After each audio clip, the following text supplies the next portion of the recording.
लेकिन जो मोह में अंधा होता है उसको समझाना बड़ा मुश्किल काम, वो किसी की सुनता ही नहीं, वो तो अपनी सुनाता है सबको। ये विवेक ढक जाता है मोह से। जो मोहांध होता है उसका कोई इलाज नहीं कर सकता। उसने तो नरकों में जाने का रास्ता अपना प्रशस्त कर लिया, रोके नहीं रुकेगा। तो ये प्रकार की जो सोच है कि धन ही जीवन है और जीवन ही भोग है, भोग ही जीवन है, ऐसी जो मानसिकता हो जाती है, वो समझ तो अपनी देता है फिर सबको, दूसरे की लेता नहीं।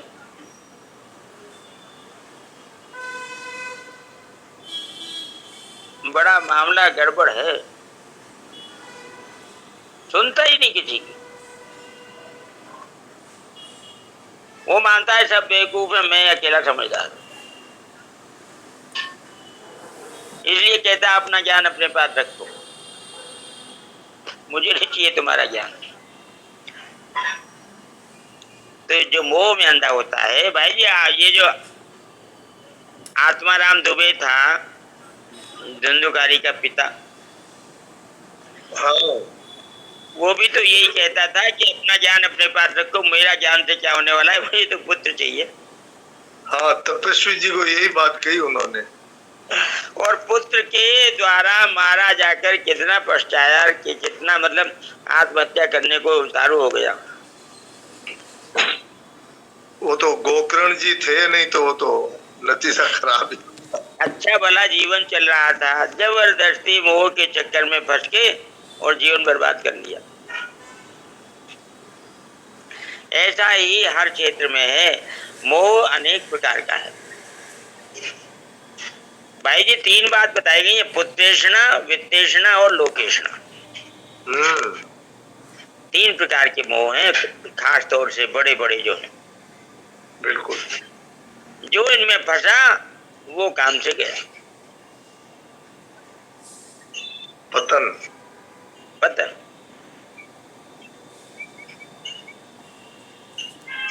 जी प्रणाम जी।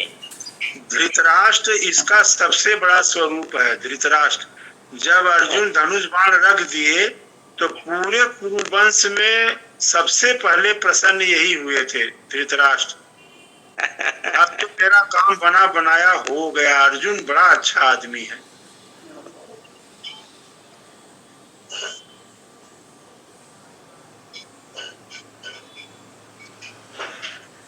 ये है हालत आसुरी संपत्ति की। आसुरी संपत्ति को छोड़ना अच्छा नहीं लगता हमें। हम कहते हैं धन को कैसे छोड़ दें। धन आसुरी संपत्ति है। धन लालची को अच्छा लगता है, धन लोभी को अच्छा लगता है। तो लोभ क्या अच्छी बात है? लोभ तो नरक का रास्ता है। अभी हमारे हरिओम जी भाई जी करनाल जाके बहुत बढ़िया बातें सुन के आए थे, उन्होंने हमें बताई कि लोभी को ही धन अच्छा लगता है, नहीं तो धन किसी को अच्छा नहीं लगता। धन तो खराब, धन से खराब कोई चीज ही नहीं है। स्वामी जी महाराज कहते हैं कि टट्टी पेशाब तक काम आते हैं, धन किसी काम नहीं आता। सबसे रद्दी चीज दुनिया में कुछ है तो ये धन है। लेकिन लोभी कहता है धन से बढ़कर कुछ नहीं है, भगवान कुछ नहीं, धन सब। ये हालत हो जाती है।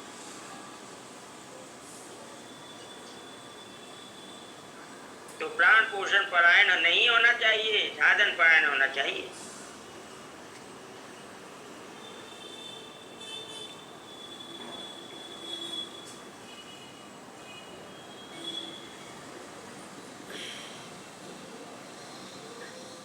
पचास वर्ष की आयु होने के बाद व्यक्ति को साधन परायण हो जाना चाहिए अवश्य। वैसे तो बचपन से ही साधन परायण होना चाहिए। गुरुकुल में जब पढ़ने जाते थे बच्चे तो वो बचपन से ही साधन परायण हो जाते। बीच में जब उनका समावर्तन संस्कार होता था और गृहस्थ में जाते थे तो उनको पता रहता था कि इसे बाहर निकलना।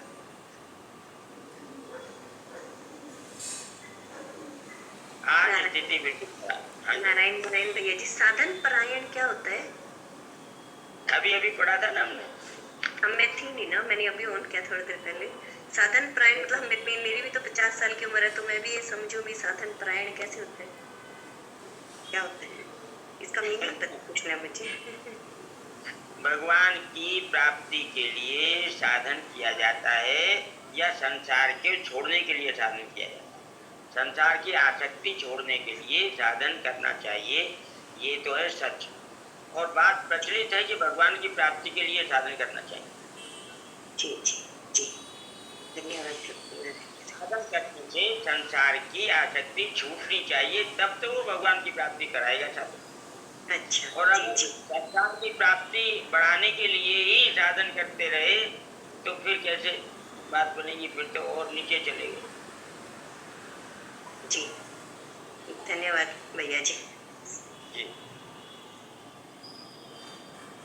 आचार्य जी राम राम। राम राम। साधन के बारे में शरणानंद जी महाराज का एक सूत्र है।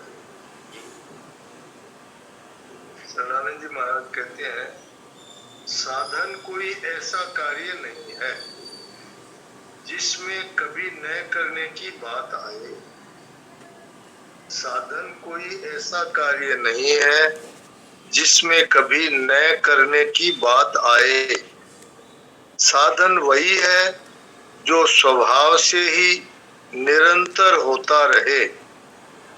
यदि साधन में व्यवधान पड़ता है तो ये समझना चाहिए कि साधन के भेष में किसी असाधन को अपना लिया है। इसका सरल अर्थ यह है कि हमारी प्रत्येक क्रिया साधन हो जाना चाहिए। प्रत्येक क्रिया से भगवान कैसे प्रसन्न हो, क्रिया छोटी हो या बड़ी हो उसका कोई मतलब नहीं है, प्रत्येक क्रिया साधन हो जाना चाहिए, जो कि गीता का 18वें अध्याय का 46वां श्लोक।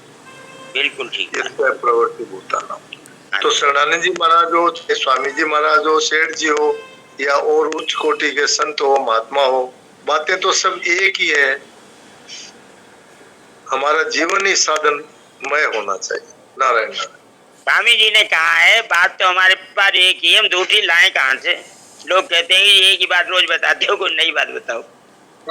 बिल्कुल यही बात।